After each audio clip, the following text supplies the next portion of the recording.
Hello everyone, today we are going to discuss paper code BPAC 134 Administrative System at State and District Levels। आज हम इसके कुछ questions करने वाले हैं जो कि आपके दिसंबर एग्जाम के लिए इंपॉर्टेंट रहने वाले हैं, तो वीडियो को पूरा देखें। अगर आपको आज की क्लास पसंद आती है तो वीडियो को लाइक करें और चैनल को सब्सक्राइब करना ना भूलें। अगर आप लोगों को इस सब्जेक्ट्स के गेस्ट पेपर परचेज करना चाहते हैं तो आप क्या करेंगे, सिंपली गूगल में जाएंगे shop.hindustanknowledge.com, ठीक है, ये हमारी वेबसाइट, आप इस पर चले जाएंगे।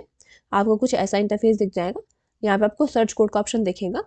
अब आपका जो भी पेपर कोड होगा, ठीक है, आप यहाँ पे सर्च कर लेंगे BPAC 134। अब यहाँ पे देखिए आपको इंग्लिश हिंदी दोनों ही मीडियम में क्या है गेस्ट पेपर अवेलेबल हो जाएंगे। अब आपका जो भी मीडियम होगा आप उस मीडियम पे क्लिक करके यहाँ पे बाय नाउ पे क्लिक करके गेस्ट पेपर्स को परचेज कर सकते हैं। अगर आपको हमारी वेबसाइट से गेस्ट पेपर परचेज करने में कोई भी प्रॉब्लम होती है तो आप क्या करेंगे, आप सिंपली हमें व्हाट्सएप पे भी मैसेज कर सकते हैं। हमारा व्हाट्सएप नंबर है 9580023321। ये हमारा व्हाट्सएप नंबर है, आप इस पर हमें मैसेज करके क्या है गेस्ट पेपर्स को परचेज कर सकते हैं। अगर आप गेस्ट पेपर और ये वीडियो को अच्छे से प्रिपेयर कर लेते हैं तो आप अपने एग्जाम को आसानी से क्लियर कर लेंगे। तो चलिए शुरू करते हैं आज की class. So the first question is elaborate on the powers and functions of state finance commission. यानी कि जो आपका स्टेट फाइनेंस कमीशन होता है उसके क्या पावर्स होते हैं और क्या फंक्शंस होते हैं। So the state finance commission is an important constitutional body in India that helps strengthen local self government। State finance commission का होता है आपका एक इंपॉर्टेंट कॉन्स्टिट्यूशनल बॉडी होती है इंडिया में जो कि स्ट्रेंथन करती है लोकल सेल्फ गवर्नमेंट को। ये आपकी क्रिएट हुई थी under the article 243I of the Indian constitution through the 73rd and 74th constitutional amendment. So जो मेन एम होता है आपका स्टेट फाइनेंस कमीशन का वो होता है कि वो इंश्योर करे फाइनेंशियल स्टेबिलिटी को, ऑटोनॉमी को और effective functioning of Panchayati Raj institutions को और अर्बन लोकल बॉडीज को। Powers of state finance commission, जो आपका स्टेट फाइनेंस कमीशन होता है उसके बहुत सारे इंपॉर्टेंट पावर्स होते हैं, ठीक है, ताकि वो अपनी ड्यूटीज इफेक्टिवली परफॉर्म कर सके। सो पहला इसके पास पावर होती है कि ये फाइनेंशियल पोजीशन को रिव्यू कर सकता है of the local bodies states में। ये एग्जामाइन करता है कि उनके इनकम सोर्सेज कहाँ से है, उनका एक्सपेंडिचर कितना नीड है या फिर फाइनेंशियल प्रॉब्लम्स क्या है।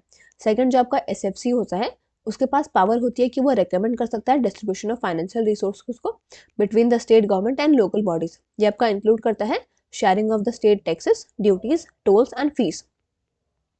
तीसरा ये आपका रेकमेंड करता है grant in aids to the panchayat and municipalities को from the consolidated fund of state. So ये ग्रांट करता है लोकल बॉडीज को हेल्प जो कि परफॉर्म करता है डेवलपमेंट और वेलफेयर एक्टिविटीज को। फोर्थ ये आपका जो कमीशन होता है ये सजेस्ट कर सकता है मेजर्स ताकि वो इम्प्रूव कर सके अपने फाइनेंशियल कंडीशंस को लोकल बॉडीज के, जैसे कि इंट्रोड्यूसिंग नए टैक्सेस, इंप्रूविंग आपके जो टैक्स कलेक्शन है उसको इम्प्रूव करना और जो अननेसेसरी एक्सपेंडिचर है उसको रिड्यूस करना।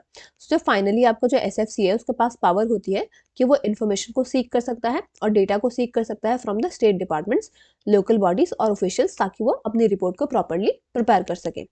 Now there are also some functions of the state finance commission. जो मेन फंक्शन होता है आपका स्टेट फाइनेंस कमीशन का वो होता है कि ये गवर्नर को एडवाइस करता है फाइनेंशियल मैटर्स पे जो भी रिलेटेड होते हैं लोकल सेल्फ गवर्नमेंट से। सो ये प्रिपेयर करता है एक डिटेल रिपोर्ट को जिसमें कि रिकमेंडेशंस होती हैं और ये सबमिट करता है इसको गवर्नमेंट को, जो कि ये प्लेस करता है बिफोर द स्टेट लेजिस्लेचर। जो दूसरा इंपॉर्टेंट फंक्शन है that is to ensure the financial decentralisation. So ये क्या करता है, रिकमेंड करता है फेयर शेयरिंग ऑफ रिसोर्सेज को। सो SFC क्या करता है, हेल्प करता है कि ये पावर को ट्रांसफर करे और रिस्पॉन्सिबिलिटी को ट्रांसफर करे from the state government to grass root institutions. So the SFC also works to promote financial accountability and transparency in local bodies। ये आपका क्या है, फाइनेंशियल अकाउंटेबिलिटी और ट्रांसपेरेंसी को भी प्रमोट करता है लोकल बॉडीज में। इसकी जो रिकमेंडेशंस होती हैं वो एनकरेज करती हैं बेटर बजटिंग को, अकाउंटिंग को और ऑडिटिंग प्रैक्टिसेस को। इन एडिशन अगर देखा जाए तो आपका जो कमीशन होता है वो सपोर्ट करता है बैलेंस रीजनल डेवलपमेंट को बाय इंश्योरिंग कि जो भी वीकर और रूरल लोकल बॉडीज हैं वो एडुकेट फंड्स को रिसीव करें ताकि वो बेसिक सर्विसेज को प्रोवाइड कर सके, जैसे कि वाटर सप्लाई हो गया, सैनिटेशन हो गए, रोड्स हो गए, हेल्थ फैसिलिटीज हो गए। कंक्लूजन अगर सिंपल वर्ड्स में देखें तो जो आपका स्टेट फाइनेंस कमीशन है ये बहुत ही वाइटल रोल को प्ले करता है डेमोक्रेसी को स्ट्रेंथन करने में at the grass root level. इसके पावर्स के थ्रू और फंक्शंस के थ्रू ये इंश्योर करता है जो भी लोकल बॉडीज हैं उनके पास सफिशिएंट फाइनेंशियल रिसोर्सेज हों ताकि वो अपनी ड्यूटीज़ को इफेक्टिवली परफॉर्म कर पाएँ। सो जो एक स्ट्रॉन्ग और रेगुलर फंक्शनिंग होती है स्टेट फाइनेंस कमीशन की वो बहुत ही एसेंशियल है उसके गुड गवर्नेंस के लिए, लोकल डेवलपमेंट के लिए और पीपल पार्टिसिपेशन एंड एडमिनिस्ट्रेशन के लिए। तो यहाँ पे आपका पहला क्वेश्चन कंप्लीट हो गया। अब हम नेक्स्ट क्वेश्चन की ओर चलेंगे। अगर आपने अभी तक चैनल को सब्सक्राइब नहीं किया तो चैनल को सब्सक्राइब कर लें, साथ ही हमारे टेलीग्राम ग्रुप में भी ज्वाइन कर लीजिएगा जिसका कि लिंक आपको डिस्क्रिप्शन बॉक्स में दिया गया है। वहाँ पे आपको क्या है सारी क्लासेस की अपडेट मिलती रहेगी। So the next question is, discuss the powers and functions of State Election Commission. State election commission के क्या पावर्स होते हैं और क्या फंक्शंस होते हैं? सो आपका स्टेट इलेक्शन कमीशन है, ये एक कॉन्स्टिट्यूशनल बॉडी होती है इंडिया में। ये आपकी स्टैब्लिश्ड हुई थी अंडर द आर्टिकल 243 के ऑफ द कॉन्स्टिट्यूशन, ताकि इंश्योर कर सके फ्री, फेयर और इम्पार्शियल इलेक्शंस को eight the state and local levels. ये प्ले करता है बहुत ही की रोल डेमोक्रेसी को स्ट्रेंथन करने में by overseeing elections for panchayat and municipalities. So powers of state election commission, so superintendence, directions and control. So जब आपका स्टेट इलेक्शन कमीशन होता है, इसके पास फुल अथॉरिटी होती है कि ये सुपरवाइज करे, डायरेक्ट करे और कंट्रोल करे जितने भी प्रोसेस होती है पूरी इलेक्शंस की, लोकल बॉडीज की विद इन द स्टेट। ये आपका इंक्लूड करता है कि इलेक्शन शेड्यूल को प्रिपेयर करना, पोल्स को कंडक्ट करना, वोट को काउंट करना और रिजल्ट को डिक्लेयर करना। प्रिपरेशन ऑफ इलेक्टोरल रोल्स, जो आपका SEC होता है, ये रिस्पॉन्सिबल होता है कि ये प्रिपेयर करे और अपडेट करे इलेक्टोरल रोल्स को लोकल बॉडी इलेक्शन के लिए। ये इंश्योर करता है जितने भी एलिजिबल वोटर्स हैं वो रजिस्टर्ड हों और जो रोल्स हैं वो एक्यूरेट होने चाहिए और फ्री होने चाहिए डुप्लीकेशन से। डिलिमिटेशन ऑफ कॉन्स्टिट्यूएंसीज, जो आपका कमीशन होता है, इसके पास पावर होती है कि वो डिफाइन करे और रिवाइज करे बाउंड्रीज ऑफ द वार्ड्स और कॉन्स्टिट्यूएंसीज को पंचायत और म्यूनिसिपैलिटीज के लिए, ताकि वो फेयर रिप्रेजेंटेशन इंश्योर कर सके सारे सिटीजन्स के लिए। मॉनिटरिंग इलेक्शन एक्सपेंडिचर, सो इसके पास अथॉरिटी होती है कि ये एक्सपेंडिचर को भी मॉनिटर करे कैंडिडेट्स के लिए जो भी इलेक्शंस को कॉन्टेस्ट कर रहे हैं, इंश्योर करें कि जो इलेक्शंस है वो कंडक्ट हो रहे हैं बिना किसी फाइनेंशियल मिसयूज के और वो एक लेवल प्लेइंग फील्ड को मेंटेन कर रहे हैं। कंडक्टिंग इलेक्शंस, जो आपका SEC होता है, ये डिसाइड करता है डेट्स को और प्रोसीजर्स को इलेक्शंस के लिए, इशू करता है नोटिफिकेशन को और पूरी जितनी भी एंटायर पोलिंग प्रोसेस होती है उसको ओवरसी करता है। ये सेटअप को इंक्लूड करता है पोलिंग स्टेशन से और अपॉइंट करता है इलेक्शन ऑफिसर्स को। Enforcement of model code of conduct, so election का टाइम पे जो आपका SEC होता है वो मॉडल कोड ऑफ कंडक्ट को एनफोर्स करता है, जो कि आपके बिहेवियर को गाइड करता है पॉलिटिकल पार्टीज के, कैंडिडेट्स को, ऑफिशियल्स को। ये इंश्योर करता है कि जो कैंपेनिंग है वो फेयर हो और प्रिवेंट करे मिसयूज ऑफ पावर को। रिजॉल्विंग डिस्प्यूट्स, सो जो आपका कमीशन होता है दैट हैज़ द पावर कि वो एड्रेस कर सके कंप्लेंट्स को जो भी रिलेटेड होती हैं इलेक्शन से, including irregularities, violation of rules और माल प्रैक्टिसेस, जिससे कि एक स्मूथ और ट्रांसपेरेंट इलेक्टोरल प्रोसेस इंश्योर हो सके। एडवाइजरी रोल, सो आपका SEC होता है, ये क्या है, एडवाइस करता है स्टेट गवर्नमेंट को ऑन द मैटर्स जो भी रिलेटेड होते हैं लोकल इलेक्शन से या फिर इलेक्टोरल रिफॉर्म से। सो जो इसकी रिकमेंडेशन होती है वो हेल्प करती हैं इलेक्शन प्रोसीजर्स को इम्प्रूव करने में और गवर्नेंस को इम्प्रूव करने में। Now there are also some functions of state election commission. So पहला है इसका कि ये फ्री, फेयर और ट्रांसपेरेंट इलेक्शंस को इंश्योर करता है, ये आपकी इम्पार्शियलिटी को मेंटेन करता है और न्यूट्रलिटी को मेंटेन करता है इलेक्शन प्रोसेस में। जितने भी आपके एजुकेटिंग सिटीजन्स होते हैं, वोटर्स होते हैं, they are about the electoral process. So यानी कि जितने भी आपके सिटीजन्स हैं या फिर वोटर्स हैं, उनको एजुकेट करना इलेक्टोरल प्रोसेस के बारे में, जितने भी इलेक्टोरल रोल्स हैं उनको रेगुलरली अपडेट करते रहना और जितने भी इलेक्शन ऑफिशियल्स हैं उनको सुपरवाइज करना और स्टाफ को सुपरवाइज करना ताकि वो एफिशिएंसी को मेंटेन कर सकें। इन कंक्लूजन, जो आपका स्टेट इलेक्शन कमीशन है वो बहुत ही वाइटल होता है डेमोक्रेटिक गवर्नेंस के लिए at the state and local levels. So जो इसके पावर्स होती हैं और फंक्शंस होते हैं वो होता है कि ये इंश्योर करें इलेक्शन जो है आपके वो कंडक्ट हो रहे हैं फेयरली, वोटर्स के राइट्स प्रोटेक्टेड हैं और जो आपका लोकल सेल गवर्नमेंट है वो फंक्शन कर रहा है इफेक्टिवली। सो जब हम मेंटेन करते हैं न्यूट्रलिटी को और ट्रांसपेरेंसी को, तो आपको जो SEC होता है वो स्ट्रेंथन करता है डेमोक्रेसी को और प्रमोट करता है सिटीजन की पार्टिसिपेशन को गवर्नेंस में। Now we will move to the next question. So write a note on the 73rd constitutional amendment act, यानी कि जो आपका 73rd कॉन्स्टिट्यूशनल अमेंडमेंट एक्ट था उस पर हमें नोट लिखना है। So the 73rd Constitutional Amendment Act was passed by the Indian Parliament in 1992 and came into effect on April 24, 1993. जो आपका 73rd Constitutional Amendment Act है ये आपका इंडियन पार्लियामेंट के द्वारा पास हुआ था 1992 में और ये आपका इफेक्ट में आया ऑन अप्रैल 24, 1993 में। ये जो आपका अमेंडमेंट है ये बहुत ही इंपॉर्टेंट है क्योंकि ये क्या है, कॉन्स्टिट्यूशनल स्टेटस को प्रोवाइड करता है पंचायती राज इंस्टीट्यूशंस को, जो कि सेल्फ गवर्नमेंट बॉडीज होती हैं आपकी विलेजेस में। फिर जो मेन एम होता है वो होता है कि अमेंडमेंट होना चाहिए to strengthen the democracy at the grass root level और इंश्योर करना चाहिए लोगों की participation in the decision making process. So before this amendment जो आपका पंचायती राज है वो आपका एग्जिस्ट करता है बहुत सारे स्टेट्स में, बट कोई भी यूनिफॉर्म सिस्टम नहीं था अक्रॉस द इंडिया। सो जो आपका 73rd अमेंडमेंट एक्ट है ये क्या है, प्रोवाइड करता है क्लियर स्ट्रक्चर और गाइडलाइंस को ताकि फंक्शनिंग हो सके पंचायती राज की। इसने क्या है, सिस्टम को मैंडेटरी बनाया सारे स्टेट्स में और इसने रेगुलर इलेक्शंस को प्रोवाइड किया, रिजर्वेशंस प्रोवाइड किए मार्जिनलाइज्ड ग्रुप के लिए और powers for the planning and development. Key features of the 73rd amendment. So 3 tier system था आपका जो अमेंडमेंट था, इसने एक 3 टियर सिस्टम को इंट्रोड्यूस किया पंचायती राज में। ग्राम पंचायत को उसने विलेज लेवल पे लाया, पंचायती समिति को ब्लॉक लेवल पे और जिला परिषद को डिस्ट्रिक्ट लेवल पे। रेगुलर इलेक्शन जो आपके इलेक्शंस थे पंचायती राज इंस्टीट्यूशंस के, उनको हेल्ड करना था एवरी 5 ईयर्स, जो कि इंश्योर करता है रेगुलर डेमोक्रेटिक प्रोसेसेस को। Reservation for SC, STs and women, जो आपकी सीट्स थी पंचायती राज बॉडीज में उनको रिजर्व किया गया SCs के लिए, STs के लिए और वुमेन्स के लिए एटलीस्ट 33%। सो आपका ये इंश्योर करता है representation of marginalised groups and gender equality को। स्टेट इलेक्शन कमीशन, सो एक स्टेट इलेक्शन कमीशन को स्टैब्लिश किया गया था ताकि वो सुपरवाइज कर सके, डायरेक्ट कर सके और कंडक्ट कर सके elections to the panchayati raj bodies. State finance commission जो आपका अमेंडमेंट है, इसने प्रोवाइड किया था एक स्टेट फाइनेंस कमीशन को ताकि वो रेकमेंड कर सके डिस्ट्रीब्यूशन ऑफ फाइनेंशियल रिसोर्सेज को between the state governments and Panchayati Raj institutions.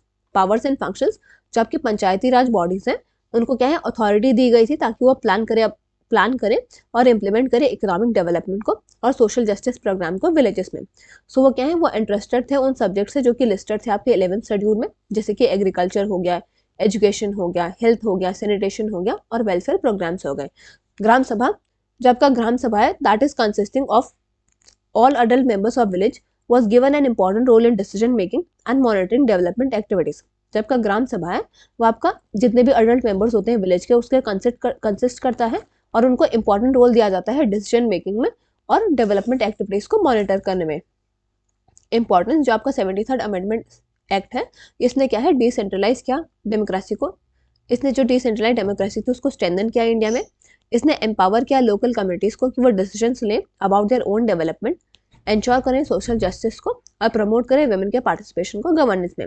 इसने इंप्रूव किया आपके ट्रांसपेरेंसी को, अकाउंटेबिलिटी को और एफिशिएंसी को in the local administration. In short अगर बोलें जो आपका 73rd कॉन्स्टिट्यूशनल अमेंडमेंट है उसने पंचायती राज को एक रियल इंस्ट्रूमेंट बनाया पीपल्स के पावर का, जिसकी वजह से डेमोक्रेसी क्लोजर आई to the common people in the villages. Now we will move to the next question. Describe the centre state administrative relations. जो सेंटर स्टेट के एडमिनिस्ट्रेटिव रिलेशंस है उनको हमें डिस्क्राइब करना है।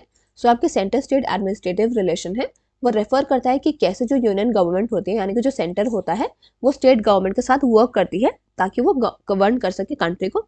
इंडिया क्या है आपकी एक फेडरल सिस्टम को फॉलो करती है जहाँ पे कि हमारे पास एक क्या है स्ट्रॉन्ग सेंट्रल गवर्नमेंट है बट वो सिग्निफिकेंट पावर्स देती है स्टेट्स को भी। सो जो ये रिलेशन है ये बहुत ही इंपॉर्टेंट है ताकि हम इंश्योर कर सके स्मूथ एडमिनिस्ट्रेशन को, कोऑर्डिनेशन को और implementation of laws and policies all across the countries. So constitutional basis, जो आपका कॉन्स्टिट्यूशन है इंडिया का वो प्रोवाइड करता है clear framework for the centre state relation के लिए। ये क्या करता है डिवाइड करता है पावर को between the centre and the states through 3 list, यानी कि 3 लिस्ट के थ्रू ये क्या करता है जो पावर होती है उसको डिवाइड करता है सेंटर और स्टेट के बीच में। फर्स्ट इज आपका union list, second is state list and third is concurrent list. जो आपका यूनियन लिस्ट होता है वो सब्जेक्ट्स को कंटेन करता है जो कि सिर्फ सेंटर उस पर लॉ बना सकते हैं, जैसे कि डिफेंस हो गया, फॉरेन अफेयर्स हो गए। जो आपकी स्टेट लिस्ट होती है इसमें सब्जेक्ट्स होते हैं जैसे कि पुलिस हो गए, पब्लिक हेल्थ हो गया, आपके क्या है स्टेट के कंट्रोल के अंडर में रहते हैं। जो आपका कॉन्करेंट लिस्ट होता है ये इंक्लूड करता है सब्जेक्ट्स को जिस पे कि दोनों ही लॉ बना सकते हैं, जैसे कि एजुकेशन हो गया, मैरिज लॉज हो गए, एडमिनिस्ट्रेटिव मशीनरी। सो एडमिनिस्ट्रेशन को इफेक्टिवली मैनेज करने के लिए जो आपका कॉन्स्टिट्यूशन होता है वो मैकेनिज्म को प्रोवाइड करता है कोऑर्डिनेशन के लिए। जो प्रेसिडेंट होता है आपका वो क्या है डायरेक्शन दे सकता है स्टेट्स को सर्टेन सिचुएशंस में, स्पेशली जो आपके नेशनल इंपॉर्टेंस के मैटर होते हैं। जो आपका यूनियन गवर्नमेंट होता है वो स्टेट एडमिनिस्ट्रेशन को सुपरवाइज कर सकता है थ्रू द गवर्नर, जो कि एक लिंक की तरह एक्ट करता है सेंटर और स्टेट के बीच में, यानी कि गवर्नर क्या होते हैं आपके एक लिंक की तरह एक्ट करते हैं सेंटर और स्टेट के बीच में। Role of inter governmental bodies, so India में क्या है बहुत सारे इंस्टीट्यूशंस होते हैं जो कि फैसिलिटेट करते हैं cooperation between the centre and state. First is inter state council, ये आपकी स्टैब्लिश की गई थी ताकि डिस्प्यूट्स को रिजॉल्व करें और इंप्रूव करें कोऑर्डिनेशन को between the centre and state. Finance commission, ये आपका क्या है रिकमेंड्स करता है डिस्ट्रीब्यूशन ऑफ रिसोर्सेज को between the centre and state ताकि वो फाइनेंशियल बैलेंस को मेंटेन कर सके। नीति आयोग, ये आपका क्या करता है पॉलिसी एडवाइस को प्रोवाइड करता है और हेल्प करता है प्लानिंग प्रोग्राम्स में जो कि रिक्वायर होते हैं in the cooperation of states. Now we will talk about the types of relations. तो आपका लेजिस्लेटिव रिलेशन होता है यानी कि जो कोऑर्डिनेशन होते हैं लॉ मेकिंग में, specially in the matters of concurrent list. Administrative relation, जो आपका इम्प्लीमेंटेशन होती है पॉलिसीज की और प्रोग्राम्स को लेके सेंटर एंड स्टेट्स की, जैसे कि हेल्थ हो गया, एजुकेशन हो गया, डिजास्टर मैनेजमेंट हो गया। Financial relations, so sharing of taxes and grants ताकि वह इंश्योर कर सके स्टेट्स को कि उनके पास रिसोर्सेज हैं इफेक्टिवली फंक्शन करने के लिए। इंपॉर्टेंस, जो आपका good centre state administrative relations होते हैं वो इंश्योर करता है स्टेबिलिटी को, यूनिटी को और एफिशिएंट गवर्नेंस को। सो ये हेल्प करता है कि कॉन्फ्लिक्ट को अवॉइड करें बिटवीन द गवर्नमेंट्स और इंश्योर करें जो पॉलिसीज हैं सेंटर की वो इम्प्लीमेंट हो रही हैं properly in the states. So emergencies के टाइम पे क्या होता है आपका, जैसे कि नेचुरल डिजास्टर होते हैं या फिर लॉ और ऑर्डर क्राइसिस होते हैं, तो कोऑपरेशन जो होता है सेंटर और स्टेट के बीच में वो बहुत ही क्रूशियल बन जाता है। चैलेंजेस, कभी कभी क्या हमें कॉन्फ्लिक्ट्स अराइज देखने मतलब कॉन्फ्लिक्ट्स देखने को मिलते हैं पॉलिटिकल डिफरेंसेस की वजह से, मिसयूज ऑफ पावर की वजह से, डिस्प्यूट्स की वजह से, यानी कि डिस्प्यूट अगर रिसोर्सेज के ऊपर डिस्प्यूट हो जाता है उसकी वजह से हमें कॉन्फ्लिक्ट देखने को मिलते हैं। तो कोर्ट्स क्या करते हैं, ऑफन वो इंटरवीन करते हैं ऐसे इश्यूज को रिजॉल्व करने में। तो एफर्ट जैसे कि रेगुलर मीटिंग्स हो गए, इंटरस्टेट काउंसिल्स हो गए, कंसल्टेशन हो गए, वो क्या करते हैं रिलेशन को इम्प्रूव करते हैं ओवर द टाइम।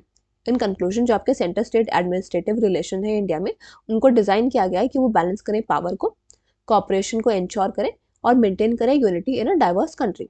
जो आपके स्मूथ रिलेशंस हैं वो बहुत ही एसेंशियल होते हैं इफेक्टिव गवर्नेंस के लिए, डेवलपमेंट के लिए और नेशनल इंटीग्रेशन के लिए। तो यहाँ पे आपके जितने भी इंपॉर्टेंट क्वेश्चंस थे हमने कंप्लीट कर लिए। वीडियो को ज़्यादा से ज़्यादा शेयर करें और चैनल को सब्सक्राइब करना ना भूलें। Thank you.